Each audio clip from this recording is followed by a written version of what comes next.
Bienvenue chez Thérapie Capsule, merci de me suivre. Ici Vanessa, votre psychopraticienne préférée, je l'espère. Je vous rappelle et je vous remercie beaucoup pour vos nombreux mails. Je vous rappelle que les mails sont réservés à la prise de rendez-vous en thérapie avec moi et que je suis un thérapeute certifié en PNL, en hypnose, en analyse transactionnelle, en thérapie conjugale et familiale, en psychogénéalogie, pour ceux qui se posent la question. Alors aujourd'hui, nous allons parler d'un sujet, je pense, important. Ce sont les vraies raisons de la rupture engagée par une personnalité toxique telle que narcissique ou pervers narcissique, voire même contrôlant.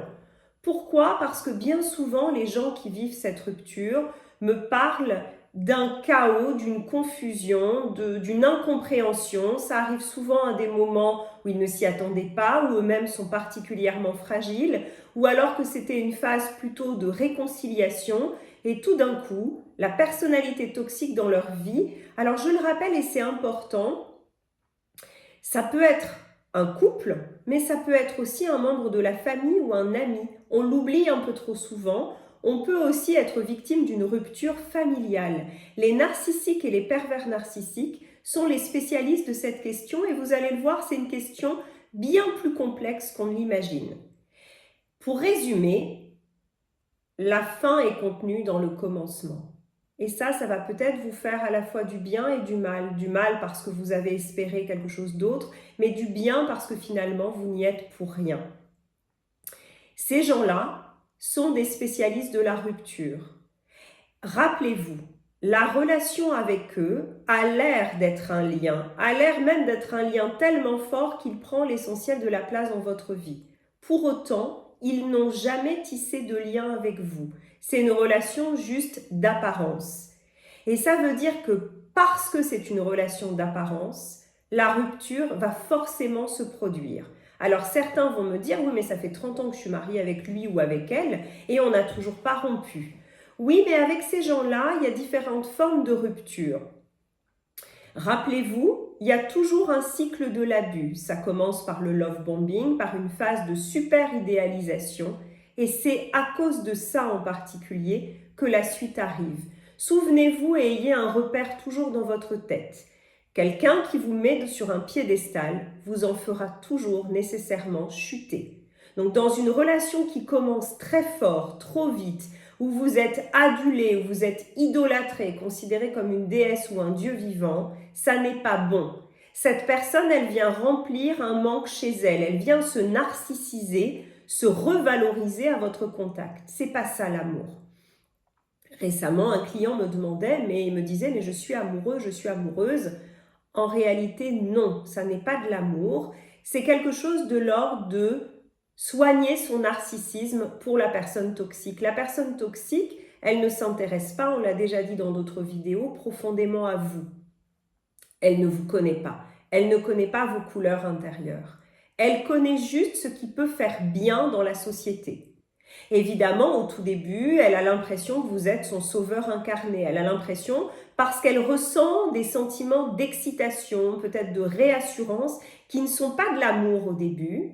Elle a l'impression qu'elle a trouvé le Graal. Et du coup, pendant les premières semaines, pendant les premiers mois, tous ces vieux démons semblent s'apaiser. Et elle pense que vous êtes à l'origine de ça. Donc, elle va vous mettre sur un piédestal. Elle se sent bien et donc elle promet un amour éternel, une amitié éternelle ou autre chose.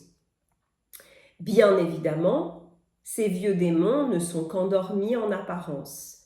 Tôt ou tard, ça va craquer, forcément, puisqu'elle n'est pas dans le lien. Finalement, la relation avec vous ne va être qu'un cache-misère. Elle n'a pas changé profondément. Elle n'est pas capable de s'intéresser à quelqu'un d'autre qu'elle. Donc, au bout d'un moment, ça ne va plus tenir. Pourquoi? Souvenez-vous, vous êtes sa poubelle psychique. Au bout d'un moment, qui est relativement court, après le love bombing, elle va commencer à vous attaquer, à vous critiquer. Parce que dans ses yeux, finalement, vous n'êtes pas le magnifique objet qu'elle a imaginé. Elle commence à voir des failles. Et pourquoi elle commence à voir des failles? Parce qu'elle projette sur vous tous ses défauts à elle. Donc finalement, elle va vous considérer au début comme une poubelle bien propre, bien agréable, et puis après comme une poubelle malodorante, pardon pour l'image, mais parce que vous allez regorger de ces déchets à elle. Donc ça va commencer à sentir mauvais. Et à ce moment-là, cette personne-là, elle n'a pas du tout envie d'être confrontée à ces déchets. Donc elle va chercher une poubelle plus neuve, plus prête, qui n'est pas encore abîmée. Ce sont des gens également qui ont un très grand vide intérieur. Et ce vide intérieur, ils le comblent par la nouveauté, par la chasse, par l'excitation du début, quand ils sont obligés de vous séduire. C'est une phase extrêmement lourde pour eux, extrêmement fatigante, puisqu'ils mettent un masque, mais en même temps c'est excitant parce qu'ils ont toujours l'illusion que peut-être vous allez être celle ou celui qui détient le secret pour que eux se sentent bien. Et puis au bout d'un moment, qui est assez rapide pour eux et qui intervient toujours, la nouveauté s'affadit et ils ont besoin de repartir en chasse.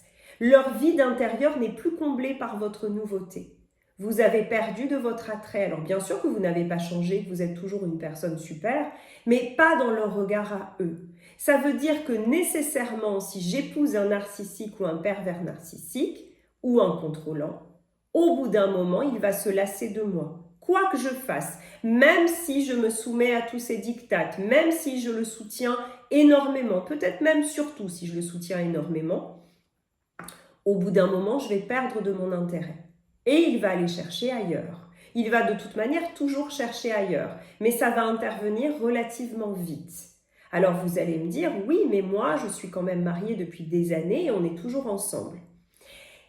Chez ces gens-là, il y a la rupture physique définitive, mais il y a aussi une autre forme de rupture beaucoup plus fréquente qui est la rupture émotionnelle. Rappelez-vous du cycle de l'abus. Au début, ça commence par l'idéalisation, c'est suivi par la critique, le contrôle. Progressivement, vous descendez de votre piédestal, la personne vous attaque de plus en plus. Et puis au bout d'un moment, cette personne ne va plus vous voir que dans vos défauts. Et elle va commencer à se détacher profondément de vous, elle va vous humilier, elle va vous critiquer, elle va vous faire sentir que vous n'êtes plus le roi ou la reine de sa vie. Et à ce moment-là, dans la tête du narcissique ou pervers narcissique, voire même contrôlant, c'est la fin. Alors bien sûr, cette personne, elle peut rester mariée avec vous pendant des années pour des raisons pratiques, pour des raisons sociales. Mais dans son cœur, dans sa tête, son cœur, si on peut en parler comme ça, vous n'êtes plus son roi ou sa reine, elle va chercher ailleurs un roi ou une reine, toujours transitoire, et du coup elle se détache de vous. Une fois que la rupture est actée dans la tête de la personne toxique, sachez une chose, elle ne revient jamais en arrière. Vous ne remonterez jamais réellement, durablement sur votre piédestal. Il y aura peut-être des toutes petites périodes de love bombing, de retour du love bombing, si sa proie principale n'est plus disponible, si elle a besoin de vous pour quelque chose, si socialement ça lui est utile. Mais dans sa tête, la première phase est définitivement close et terminée. Ça veut dire que même si elle a rompu, elle pourra revenir vers vous, mais ça ne durera pas. Ce sera quelque chose de fugitif en fonction de ses besoins du moment, parce qu'elle a besoin d'un soutien matériel, d'un soutien moral, parce que vous faites bien à son bras, que sais-je. Par contre, il n'y aura jamais de retour à la phase numéro 1. Et sachez que la rupture émotionnelle, une fois qu'elle a lieu, dans la tête du narcissique, c'est exactement la même chose que la rupture physique. Vous ne comptez plus. D'ailleurs, vous allez sentir que le climat, l'ambiance est très dégradé. Quel est le but? Le but, c'est aussi de faire en sorte que vous en ayez assez et que vous posiez la rupture, parce que comme ça, pour la personne toxique, aux yeux de la société, il ou elle est victime de votre mauvaise volonté, vous n'avez pas voulu sauver ce couple. Bien sûr, comme personne ne voit ce qui se passe derrière votre porte, les gens voient toujours la bonne image que le narcissique donne et donc vous allez être coupable de tout. Sachez qu'à partir du moment où la rupture est actée dans l'esprit du narcissique, il ne vous le dira pas. Il essaiera de trouver des excuses, de tout vous remettre la faute sur le dos. Rappelez-vous qu'il ne se responsabilise jamais. Donc, vous n'aurez jamais réellement le fin mot de l'histoire. Les retours possibles, ça n'est pas des retours vers une véritable relation. Rappelez-vous de ça. Ne vous laissez pas avoir, ne vous laissez pas prendre à ce piège-là. C'est juste un retour illusoire. Ce sont des gens qui ne sont pas capables de liens véritablement durables, ils ne sont pas capables de liens tout court. Et au bout d'un moment, au moment de la rupture, vous allez voir là le vrai visage de cette personne. Vous allez voir à quel point vous avez peu compté. Et préparez-vous parce que c'est à ce moment-là, une fois qu'il a décidé, il ou elle, pervers narcissique ou contrôlant, a décidé de la rupture, il ne va pas vous le dire, mais il va préparer ses armes. Et donc, il va commencer la campagne de dénigrement, il va chercher des alliés, il va chercher énormément à vous affaiblir, parce que dans sa tête, même si c'est lui qui décide de rompre, c'est vous qui êtes totalement responsable de tout, c'est vous qui êtes responsable de l'échec de la relation, et jamais cette personne ne se remettra en cause pour dire « j'ai ma part de responsabilité ». Ça n'est pas possible. Je vous embrasse, à bientôt.